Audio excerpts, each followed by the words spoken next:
você ouviu. Dicionário Tecnológico. Um guia prático para lhe ensinar o real significado de termos usados no mundo digital. Dicionário Tecnológico. Agora, suas tardes têm muito mais informação no Estação Livre. O seu canal ao vivo com o comunicador Rafael Furtado. Entrevistas, agenda cultural e o mundo da música. Fique ligado conosco a partir das 14 horas. Apoio Porto Rei Aparte Hotel, Rua Teixeira Júnior, 468. Fone 32313722. Loja Lá em Casa, Rua Luiz Loreia, 361. Look, festa e papelaria, mais alegria no seu dia a dia. Confira nossas variedades e promoções. Rua Andradas 193. Fone 30354079. O Boticário, com lojas na Andradas, Bacelar, Cassino e nos shoppings Praça e Partage. O agito da sua manhã. Na cidade, um giro de notícias no seu rádio. Mix Café. Mix Café, com Azambuja Júnior e Augusto Ferreira. São 9h43, 9 horas 43 minutos. Agora sim vem a entrevista do dia ao vivo aqui no Mix Café. Augusto. Nós estamos em contato com o presidente da CPI, da Assembleia Legislativa do Estado, que cuida de medicamentos e insumos para a Covid-19. Nós estamos recebendo aqui no Mix Café o deputado e médico, Dr. Tiago Duarte. Bom dia, deputado. Bom dia, Augusto. É uma satisfação estar falando contigo aí para toda a cidade de Rio Grande e para toda a região. Como é que estão os trabalhos da nossa CPI, deputado? Olha, Augusto, a cada relato, a cada visita técnica, a nossa impressão tem sido cada vez mais estarrecedora com relação aos fatos que ocorreram há cerca de 2 meses atrás, com o pico da pandemia, né? São descrições de chantagem, os prefeitos se dizem chantageados, essas são as palavras do presidente da FAMURS, inclusive. Alguns gestores hospitalares falam em extorsão, porque tem que pagar antes a medicação para poder ficar na fila quando tiverem o remédio. E os valores realmente são escorchantes, né? Ontem nós tivemos, por exemplo, do hospital de Juí, o relato de que uma medicação, que é o midazolam, que é um anestésico, que é utilizado nas situações de UTI dos pacientes Covid, que era comprado há 3 meses atrás por R$ 2,47 cada ampola. Um paciente com Covid utiliza em torno de 30 ampolas por dia. Foi comprado no último mês a R$ 79,70 cada ampola, ou seja, um aumento de mais de 2.000%, né? Então, nos preocupam muito esses relatos colocam em xeque a operação hospitalar, né? Não há dinheiro que chegue e, principalmente, podem prejudicar a saúde e a recuperação dos pacientes tão gravemente acometidos como aqueles pacientes de UTI. Então, os relatos são muito graves, muito fortes. Nós estamos trabalhando junto com o MP, Polícia Civil, Defensoria Pública e a CAGE, que é o setor do governo estadual que cuida desse processo de licitação e de compra, para poder chegar a um bom termo, ou seja, chegar a resultados práticos dessa CPI. Uma coisa que a gente sempre, pelo menos quem tem conhecimento da área hospitalar, né, a gente sabe que existe uma máfia, né, tanto de fornecedores de medicamento como de insumos, né, e uma coisa que eu sempre vejo é a situação do oxigênio, né, que nós temos empresas internacionais que fornecem o oxigênio e que também devem estar cobrando uns valorzinhos mais altos do que o normal, né?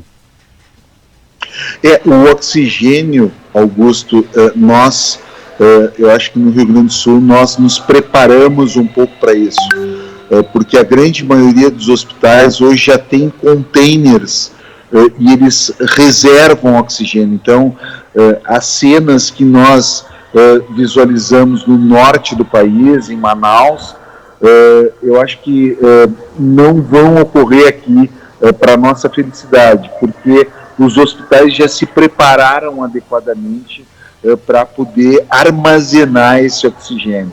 Agora, sem dúvida nenhuma, não tem como não pensar num cartel, não tem como não pensar em crime contra a saúde pública, não tem como não pensar em crime contra o consumidor, em extorsão, até em homicídio, não tem como não pensar nisso. Aumentar o valor de uma medicação de 2.000, 4.000%, nós encontramos alguns. Né? Aumentar o valor dessa medicação em plena pandemia, em pleno momento em que as pessoas precisam dessa medicação para viver, né? Não tem como não pensar numa máfia criminosa que acabou apanhando esse setor nesse momento. Uma informação também que eu acho que é importante, depois da criação da CPI, com certeza todos esses dados coletados vão para o Ministério Público, né? O senhor já foi contatado por algum outro estado no sentido de ter informações aí, porque o que o Rio Grande do Sul está fazendo, todos os estados deveriam fazer, né? No sentido de saber realmente o que está acontecendo nessa pandemia e quais né, os beneficiados com a Covid-19, que isso aí são beneficiados, né? O pessoal que está roubando da nossa população aí essa extorsão nesses preços de insumos e medicamentos. Não, nós não fizemos ainda essa reflexão para fora. Nós estamos com muitas diligências, muitas situações aqui. Nós estamos procurando olhar primeiro aqui para dentro para verificar principalmente materialidade e autoria desses crimes e poder atuar pontualmente, o que a gente tem feito, em algumas situações mais periclitantes da vida, né?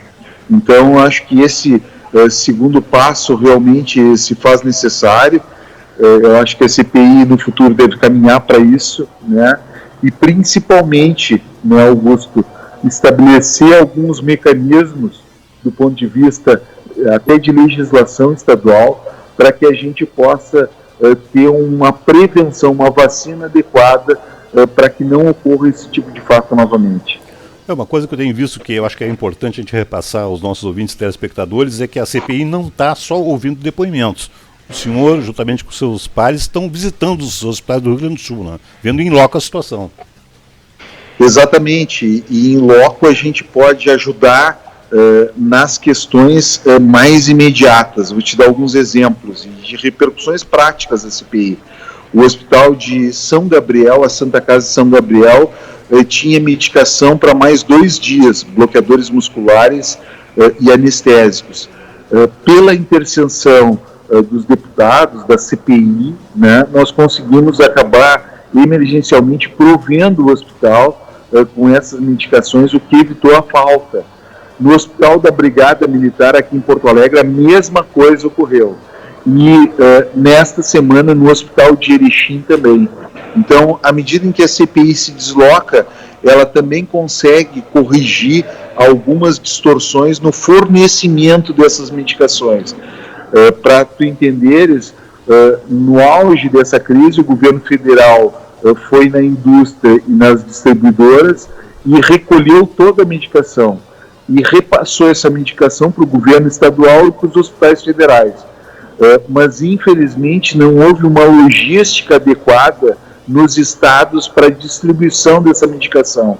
E isso também não respeitou as necessidades próprias de cada hospital e de cada região. Então, a CPI também, com a sua presença, acaba corrigindo estas situações e evitando que a escassez se transforme em falta nesses hospitais, o que, sem dúvida nenhuma, prejudicaria os pacientes. Teria que haver transferência de pacientes e isso aumenta muito a mortalidade nos casos de Covid-19. Bom, a região sul vai receber a visita da comissão? Sim, iríamos em junho agora, nesse mês, nós estamos verificando exatamente os dias, né? Nós iríamos a partir de Eldorado do Sul, nós vamos até o Chuí, por óbvio, dedicando um capítulo muito especial a Rio Grande e a Pelotas, que são os grandes centros de atendimento de UTI Covid na região. Qual é a avaliação que o senhor tem do momento atual da CPI? Ela conseguiu alcançar os objetivos? Fez com que a medicação conseguisse diminuir um pouco o preço? Eu acho que sim. A CPI está não atingiu, por óbvio, todos os seus objetivos. Eu acho que ela tem dois grandes focos. O primeiro, de olhar para trás, verificar que aquilo que ocorreu entre a metade de março e a metade de abril foi um verdadeiro absurdo, sob o ponto de vista de saúde pública, sob o ponto de vista de defesa do consumidor, sob o ponto de vista de vitalidade dos hospitais, né, e fazer com que aqueles valores baixassem, né. Por exemplo, o Midazolam, que eu acabei de referir, chegou a R$ 79,70, hoje já é comercializado a R$ 25, né? Então, não é os R$ 2 que era comercializado há 2, 3 meses atrás, mas também não é os R$ 79, né? O nosso objetivo é que volte muito próximo dos R$ 2, mas nós já estamos aí com uma redução dos preços dessas medicações. Nós estamos a Midazolam, que eu tenho exemplo aqui, já a R$ 25, né? Isso, sem dúvida nenhuma, é um reflexo da CPI, da fiscalização. E, para o futuro, o que a gente planeja é realmente, junto com a OAB, junto com a Polícia Civil, junto com o Ministério Público, junto com a Defensoria Pública, que estão presentes na CPI, poder responsabilizar, achando materialidade e autoria desses crimes, poder responsabilizar esses grupos. Nós quebramos o sigilo fiscal de mais de 500 mil notas fiscais dessas medicações no Estado. Então nós vamos saber, a partir da Secretaria da Fazenda, quem vendeu para quem, quando e quanto, nos últimos 2 anos. Então nós vamos ter um pente fino desse processo, nós vamos saber exatamente quem extrapolou qualquer margem possível, e a partir disso, olhando para o futuro, traçar algumas estratégias para que a gente possa, no futuro, não ter esse tipo de situação abusiva, né? De prevenir isso. Diversas sugestões já surgem dentro desse processo, como, por exemplo, assim, que o valor médio das medicações não seja, no estado do Rio Grande do Sul, não seja só aquele valor que o laboratório, porque o laboratório, quando cadastra uma medicação, ele coloca lá, ele vincula ao Ministério da Saúde, a Anvisa, um valor estratosférico dessa medicação. E aí ele reduz a margem, dizendo que está dando desconto para os laboratórios, para os distribuidores, para as farmácias. Mas isso não é a realidade, né? Então, que nós possamos estabelecer como valor máximo a média dos valores praticados, e não aquilo que o laboratório diz lá no início, quando cadastra a medicação na Anvisa. Esse é um dos exemplos legislativos que talvez a gente possa estar construindo para o Estado do Rio Grande do Sul, que depois pode se tornar modelo para o país inteiro. Mas são diversas conclusões que nós estamos tabulando, e que nós estamos vendo se realmente, para quem pratica medicina lá na ponta, para os hospitais, para os médicos, isso vai mudar a vida deles, e dessa forma poder verificar que vai mudar a vida deles e poder construir no âmbito parlamentar uma saída para evitar novamente. O nosso foco é evitar que estas situações se repitam no futuro, porque infelizmente, Augusto, a tendência é que nós tenhamos outras ondas de agudização da infecção por coronavírus no estado do Rio Grande do Sul. Inclusive, deputado, o senhor é médico também, né? Trabalha em posto aí na capital do estado. Qual é a avaliação que o senhor tem aí dessa chegada dessa nova onda aí que pode vir da Índia? A impressão que eu tenho, e pelo que eu vi lá, nós tivemos em Erechim, em Passo Fundo, é uma onda que chega pela região noroeste do estado, muito provavelmente vinculada a uma nova variante do coronavírus, a variante indiana, que chegou por Pernambuco e pela Argentina, e que acaba aumentando e já sendo identificada em Santo Ângelo, Ijuí, Santa Rosa, Erechim e Passo Fundo, né? Então, fatalmente, nós vamos ter outras ondas. O que eu tenho sempre dito, Augusto, é que nós estamos entrando numa endemia. O que é uma endemia? Uma endemia é quando a gente tem uma epidemia que se desenvolve ao longo do tempo e a gente tem períodos de agudização da doença. Então a doença vai persistir por algum tempo, provavelmente por alguns anos, essa é a grande possibilidade, né? E ela vai ter períodos de agudização, que é o nosso chamado novo normal. Então, o que nós temos que fazer? Nós temos que manter as medidas preventivas, né? Usar o álcool gel, máscara, né? Evitar aglomerações, né? Tentar retomar uma vida próxima da normalidade, e tem indicadores. Eu acho que nisso falha o modelo de distanciamento do Estado. O governador, infelizmente, nesse novo modelo, ele não deixa claro quais são os critérios para a imprensa, para os médicos, para a sociedade. Ele não deixa claro quais são os critérios de aviso, alerta e ação, né? Não deixa claro. Então nós vamos ter que ter indicadores que vão nos mostrar que a doença está aumentando a sua velocidade, e aí nesse período, só nesse período, restringir as atividades. Já está muito claro para a sociedade mundial, para a sociedade científica mundial, de que ações restritivas, infelizmente, Augusto, elas não diminuem a mortalidade. Elas não diminuem a mortalidade. Elas simplesmente evitam que o sistema de saúde entre em colapso nesses períodos de agudização. Então não faz sentido a gente ficar em atividades restritivas severas. O que faz sentido é a gente monitorar, e quando houver uma velocidade de transmissão a maior, aí sim restringir as atividades, mas não para diminuir a mortalidade, para evitar o colapso do sistema de saúde. Se a atividade restritiva diminuísse a mortalidade, o Rio Grande do Sul e São Paulo seriam os 2 estados com menor mortalidade. E não foi isso que aconteceu, não é isso que está acontecendo.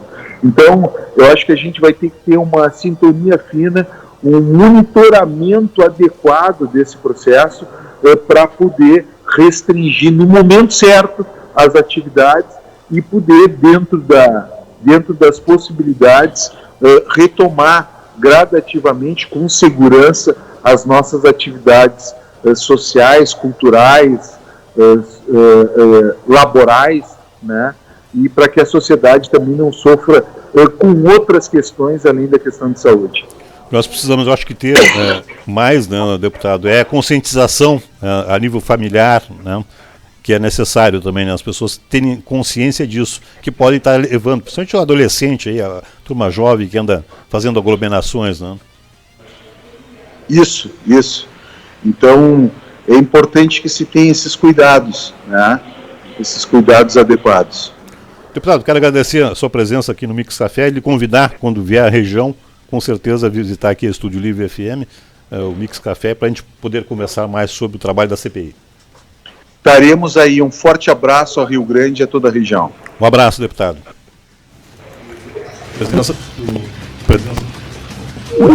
Presença do deputado Tiago Duarte, né, o presidente da CPI de Medicamentos e Insumos aqui na Assembleia Legislativa do Estado do Rio Grande do Sul. São 10 horas e 1 minuto. Lembrando, quem quiser rever, entre na página, estará à disposição o vídeo dessa entrevista, também no YouTube da Estúdio Livre FM, nosso canal, e reprise logo mais, né, às 22 horas, pela Estúdio Livre FM 98,5.